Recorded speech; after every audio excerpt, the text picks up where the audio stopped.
Well, I just want to thank ASPIKA for the opportunity to tell a little bit about my story, my experiences, and just kind of go from there. So a little bit of background on myself and my family. I live in Alberta, Canada. Grew up in a family of 6 kids, so by today's standards, a pretty large family. But I had 2 brothers with neurodiversity. So I have one brother with autism and one with ADHD, OCD, a couple of other learning challenges there. And just because of that, my brothers needed a lot more support in the household. So I found myself, my mom always joked that I was the sandwich kid because I was sandwiched in between 2 brothers with special needs. So a lot of the kind of time and care went to them, right? And because of that, I've actually become a lot more independent. It's actually worked out kind of in my favor. But there were things that I wish I had my parents at the football games and had them show up to more events and stuff. That my brothers did take precedence because they needed that extra care. But this really helped me get responsible from a young age. Right? Whether it's helping them with some of their needs or even just helping around the house a little bit more. I know I actually started going to conferences with my mom because she, back in the 90s, there really wasn't much for resources for people with autism. So she kind of spearheaded that, started a nonprofit back in the 90s to help bring more resources to parents whose children had autism. So I found myself going to these different conferences, learning from great speakers like Temple Grandin. I actually met with Deepak Chopra as well, learned a lot about autism and neurodiversity. And one of the big things that I found was because my brothers were so high functioning, because my mom had done a lot of early intervention with them, I didn't really see them as much different, right? I know that there was a couple social differences that they had compared to, some of their peers, but really I didn't, it wasn't as big of a distinction. So I'd go to these conferences and there would be, kids sitting there in wheelchairs who can't talk, who can't walk, having severe tics and things like that. And for me, I was just, my brothers were just a little bit odd, but it wasn't a big, it wasn't as big of a challenge as I've seen with other families. So I know at one point there was a siblings panel and I was sitting beside, some other siblings of people with autism and other neurodiversities. And they were telling stories about, helping their brother get dressed and helping him get out the door and just like helping them eat and all these basic things that I didn't really have to deal with. And I definitely felt like I didn't have those adversities that they did, and kind of felt like an outsider in that. But what happened was throughout this panel, I just talked about life, just kind of like this, just talked about my brothers and stuff, and kind of came out of it thinking, I don't see what value that created for anyone. And then had a bunch of people come up and thank me because they were talking about how it gave them hope for their children, right? They've been told by doctors that they're never going to walk or they're never going to talk or anything like that. Like my mom was actually told that one of my brothers would never talk. And, she got him into a lot of early intervention. He had some speech delays and some pronouncing things a little bit differently, but with enough work, he got past that. Right. So it helped me see that, no matter where you come from in the spectrum, you do have a unique perspective or a story to tell. Right. So that really helped kind of show that there is some value to just sharing our stories, right? I was pretty ingrained into helping people with in the autism community, just working with my mom there, and then going through high school and college, helping getting my brother into he went into NATE there, so it's a technical college, and then going through schooling there, and then actually going to work in a restaurant. So I started working in a restaurant back almost 15 years ago now, and I really like the idea of it because working in the bar scene, getting to drink and have friends out and all that, it seems like it's going to be such a fun time. But one thing I found was there just was a lack of support, right? And I know whenever I see people on TV, they go, "Oh, I couldn't have done it without my friends, or I couldn't have done it without my family." I always found myself kind of just being the, just the guy that does it on his own, right? So I would have friends that are going down to the bar just across the street, or have family members that didn't really come by, or say hi, or really give me the time of day. And I just found myself in a not a great environment, right? The bar scene is not really a great place to raise your kids, so to speak. So I found myself, drinking quite heavily, being surrounded by people that are doing drugs and alcohol pretty much nonstop. And it just wasn't where I wanted to be going forward, right? I didn't see a whole lot of future there. It wasn't growing to the point where I could be a little bit more hands off with it. I always found myself having to be there 7 days a week, 12-hour days pretty much. I got into a pretty serious relationship with my now fiance Miranda, and I never really got to see her, right? I was at the restaurant. You can't really get married when you're married to a restaurant. So I found myself, kind of stuck in between, well, do I want to have a family and start a family? What kind of life would I really be able to give them if I'm stuck at the restaurant 24/7? It just didn't make a whole lot of sense. So it was in this time that I was struggling with different things and looking for different opportunities in a way, and just found myself, I was actually, my mother-in-law kind of told me about World Financial Group, and I was like, this, honestly, I wanted to learn a little bit about money and finance. I saw it as a good opportunity to do that, and really nothing more than that, and just found myself falling in love with the company and the people that work there, and really just enjoyed it a lot more than what I was doing with the restaurant, right?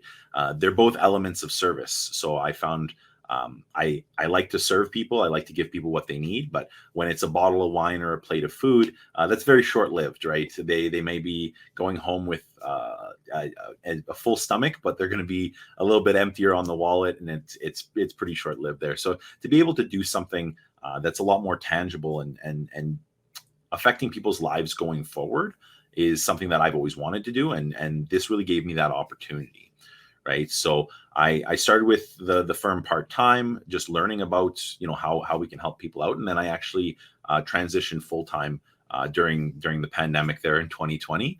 I noticed, the restaurant business is not a phenomenal business when you can't go out. And I was starting to fall out of love with it anyhow. So it kind of cemented that decision for me. I was able to sell the restaurant and get out of that, and then start doing this full time.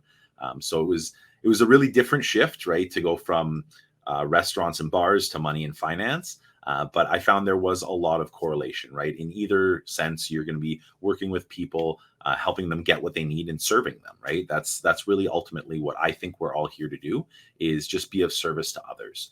So I hope my story can help, help people see that service is really a great way to be, and to help other people, right? So one of the big things that I found with World Financial Group is it's not just a financial firm. We do have a big emphasis on personal development. And this was something that was hard for me to grasp at first, just because I had always heard a lot about, limiting beliefs and personal development and things like that as a kid. So I kind of got polarized against it. And I thought it was a whole bunch of mumbo jumbo, new age science, whatever. But then growing up, I found it to be really just super impactful, right? It sounds so simple that it can't be right. We're always looking for this super complicated solution. But when you think about things like having goals, when I was in the restaurant there, my beliefs on what I could do just kept getting squished down, and I kept bargaining with myself about, well, I guess I'm okay with this, and I'm okay with that, and just kind of shrinking and shrinking. But having goals is a very common thing, and it's a great way to actually get towards your goals. If you have no goals, you're just going to wander through life aimlessly. And that's where I found myself in the restaurant. And one of the first things when I started in the firm was, you have to have goals. You have to have clearly written goals so that you can accomplish what you want to accomplish in life. And I was like, I guess that makes sense. I always think of it as a race. If you start the race here and you start running in this direction, but what you want is over here, you're not going to get there very quickly. So even just having a bearing on where you want to go, right? It's that whole aim for the stars and at least you'll hit the moon, something like that, right? So that's a little bit of how I got involved into the financial sector. And this actually gave me a really good background to kind of transition a little bit into, working back with people with neurodiversities. So I started working with Autism Society of Alberta back in 2022, so that I could give back to the community and just help the people that have been in situations similar to my brothers or even similar to myself. Right? I know a lot of times there are a lot of challenges that people with neurodiversities will have to face, and one of the things that I find, even for people that are neurotypical, if that's even a thing, I joke all the time because I see ADHD tendencies or autism tendencies in so many people that I don't think anyone is 100% neurotypical, right? But if that's the term, right? Essentially, there are people that are neurotypical that don't have any challenges, in terms of development, and they still have difficulties figuring out their own finances. So if you put that extra layer of complexity of a neurodiversity or a disability on top of that, I think they just need extra care, more care. So that's one of the reasons why I started with Autism Society, was to be able to give that extra level of service and care to be able to help those people, right? So I've been able to help them get access to some of the different government benefits that are out there. There's actually a lot of programs that are built to help these people in these situations, or help people in low income situations, because a lot of times if you have a neurodiversity, you're not able to work, or not able to work a full schedule or a 40-hour work week. So there are different supports for, like, income support for low income households, for people with disabilities. And I find one of the biggest issues is people, they just don't know these exist. They don't know the supports are there, and they don't know how to access them. So I like to kind of handhold the whole way and see what things they can qualify for, how we can get that in the most effective manner. And it's honestly really gratifying. I actually just had a friend of mine the other day who's got a couple of kids with one with ADHD and one with autism, and we were able to get him essentially a $20,000 payment from the government just by refiling his taxes, getting the disability tax credit all sorted, getting that all worked out, right? And when you're close to that line, right, when things get a little bit squirrely, $20,000 is something pretty impactful. That's something that will really change your life going forward. So I was really happy to be able to do that. I think, just going forward, I want to just help more and more people find their financial success, right? Whether they are neurodiverse or neurotypical. I think it's just such a muddy water, and there's so many people that complicate it and use all these really highfalutin, complicated jargon and things like that. Really, it comes down to some pretty simple simple basic things, right? Money inflows, money outflows. If you have more money coming in than you have going out, you're going to be at a surplus, which is great. You can put more money into savings. You can invest in things. You can put a down payment on that house that you've always wanted. But unfortunately, a lot of people are not in a money surplus. They're usually in a deficit where, they have less money coming in than money going out, right? There's a statistic right now, back in 2020, the average Canadian household is spending $1.70 for every dollar that they earn. So it doesn't take a math wizard or a financial advisor or specialist or anything like that to see that that's not super sustainable. If we're living off debt, and I know it's difficult, right? Especially with everything that's happened with inflation recently, more and more people are living with more and more debt. So how can we combat that? How can we combat this? Well, one of the first things is going to be budgeting. If you can have a proper budget, stick to it, and maintain that will definitely help. I find a lot of people are in the, I think of it as like a mindset pandemic, where they think that they're so far in the hole that they can't get out of it, that they go, well, what's the point in even trying, right? It's when all hope is gone, then you don't think about tomorrow. You're not going to be saving up for something 2-3 years down the road, because you're like, well, I got to focus on right now. I need to get myself that new phone or something because it'll make me feel good inside, and I just feel so terrible inside. So one of the biggest things you can do is just change your mindset and beliefs about money, right? Really, I like to think that money is just a means to an end. It'll help you get the things that you want in life, but it's not everything, right? The real measure of life quality, and this has been studied by different psychologists and in different groups, is relationships, right? It's the quality of relationships you have. If everything revolves around money, you end up living a very just a very shallow life, right? Everything becomes very materialistic, and I found that especially recently with all this technology, we feel like we're so connected when we're reading, a friend's Facebook page or LinkedIn or anything like that. But real connection comes down to two people or two or three or whatever having an actual conversation, like a person-to-person conversation, a meeting of the hearts and minds, so to speak. Because yeah, if you're just sending things online or typing things and texting things out, you'll never really connect with people. And I think that's really what it's all about is connection in these days. One of the big things that I always hear people say is like, I even with my brothers, I have to try and shape their mindset a little bit because I hear things like, well, I'm disabled, I can't do this. I'm disabled, I can't do that. And really, yes, disabilities are there, and I don't want to take anything away from that. But to limit yourself and put yourself in a box where you can't do things because of your disabilities or because of your current circumstances, it's only hurting you, right?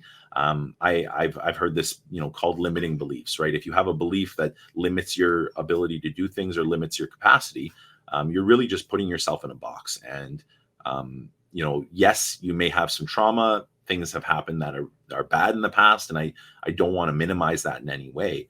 But to live with that as an identity doesn't help anyone. So I always recommend,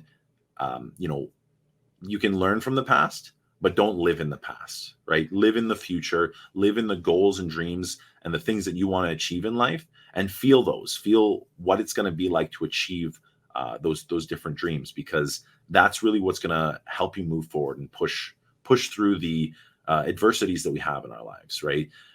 Adversity is always going to happen. There's no cure from adversity. There's no way to just get around it. We will always have trials and tribulations and mountains to climb.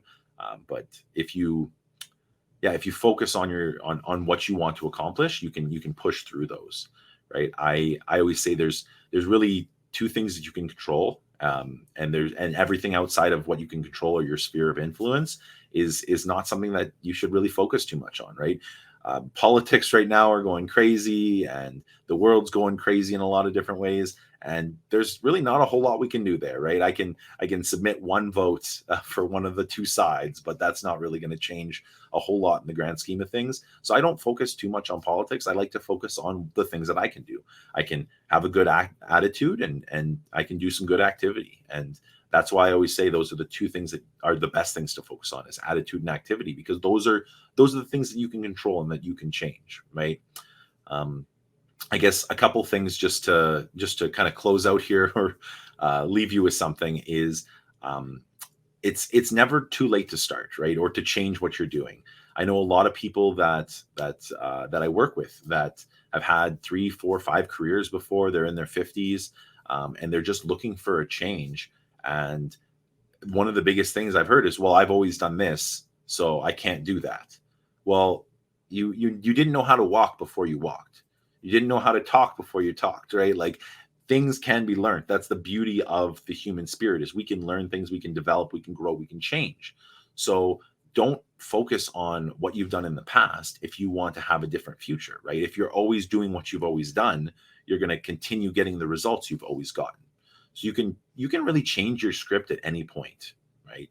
A lot of times, opportunities aren't going to just fall on your lap, right? I know a lot of what I've said is I've come into some good fortune, right? I've had people say, "Hey, this is something you should check out. Hey, I think this is a good fit," or something like that. But go out there and seek opportunity. If you're seeking opportunity, you're more likely to find it. you have something called your reticular activating system, which is something that you're focusing on, you're going to see more of, right?